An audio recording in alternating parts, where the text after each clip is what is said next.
लो जी मेरे जिमीदार ते मजदूर किसान भराओ अस्सलाम वालेकुम। पंगे तो असी वाही दे बड़े बड़े लेने आ, लेकिन साडे कोल एक बंदा लभा सानू दूरों लियांदा, उन्होंने मेरे किसी दोस्त दे कोल आया सी ते उन्हें मेरे को जी एक किला जमीन उन्हें मेरे को लई सी पिछले साल अक्तूबर च। उन्हें जी मैनू तजर्बा करन दिओ। यह जनाब उन्हें एक किला जमीन ली, उन्हें लाज थी करेली जी कि मैं अज वेखी है माशाअल्लाह बहुत शानदार। रात पई पई है और बड़ा सोहना फल आया। बंदा एडा कारीगर है।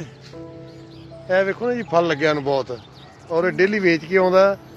मैं उहदी सब तो इस गल तो दाद देना कि उन्हें 1 इंची जमीन खाली नहीं छड्डी। इत्थे कोठा सी, इत्थे उन्हें कद्दू ला छड्डे ने, कद्दूआं दी वल्लां। यह देखो जे इस साइड तो थोड़ी जी खाली सी, इत्थे जनाब उन्हें मिर्चां ला छड्डियां ने।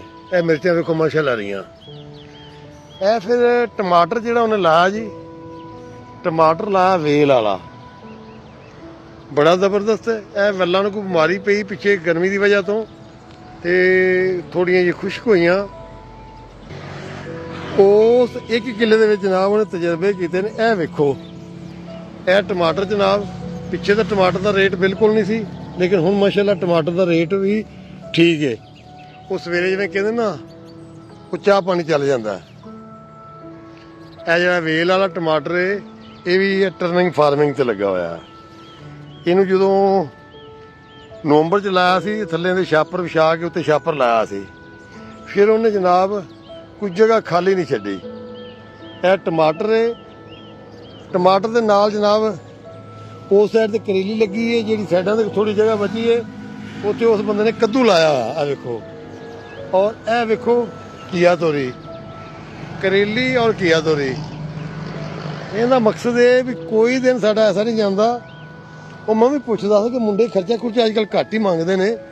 वो साडा बंदा जो उत्थों तो फार्म का खर्चा इत्थों चलाई रखदा, तो पता लगा। मैं आख्या यार तुसीं की वट्टिया तो कोई ये भी सानू कोई चाह पानी जोगे पैसे मिल जाते रोज़। घर का खर्चा माशाअल्लाह बड़ा जबरदस्त चलता जी। यह वेखो करेली, विच्चे दे घिया तोरी लगी हुई है। कोई जमीन का जनाब असल तो ना कहने का मकसद है कि वो जिमें साडे बजुर्ग कहते होंदे सी ना भी खाले दे विच एक मुल्क का बूटा होवे ते पेट जिन्ना पानी पींदा। वो तजर्बा होया जनाब, सारी जमीन तो जनाब फायदा लै रहा है। और असीं तो हुण तक भुल्ले ही रहे हैं, कणकां ला लो तो मकई ला लो तो कमाद ला लो। तो मैं ना थोड़ा थोड़ा सानू ना यह सारे जिमीदारों ने पंगे लेने चाहिए ने, ताकि दाल रोटी तुहाडा जिहड़ा घर दी हांडी ना किचन चलदा रहिंदा है। तो मैं अज पहले बारी वेखिया फार्म ते आया आपदे ते मैं अज तक गौर नाल नहीं सी वेखिया कि वो की कर रहा है। पर अज उहदा काम वेख के खुश आया। वेखो ना पक्की सड़क दे नाल भी उन्हें वल्लां लाइयां जनाब, जबरदस्त।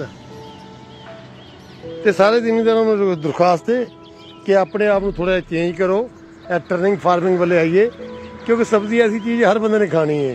यह सस्ती भी होए ना तो कुछ चाह पानी लभ जाता शाम को। सुबह उठ के आओ ना बाहर डेरे ते तो कुछ तुहानू पर्ची मिल जाती, कुछ 2-4 हज़ार 10 हज़ार तुहानू लभ जाता है। तो कुछ ना कुछ सानू चेंज करना पैना। अगर असीं इस गौरमेंट से रहे तो गौरमेंट तो भुख्या मारे दी आपां नूं। ते अल्लाह पाक मेरे तमाम जिमीदार मजदूर किसानों की बेहतरी वास्ते आसानियां पैदा करे। आमीन सुम्मा आमीन।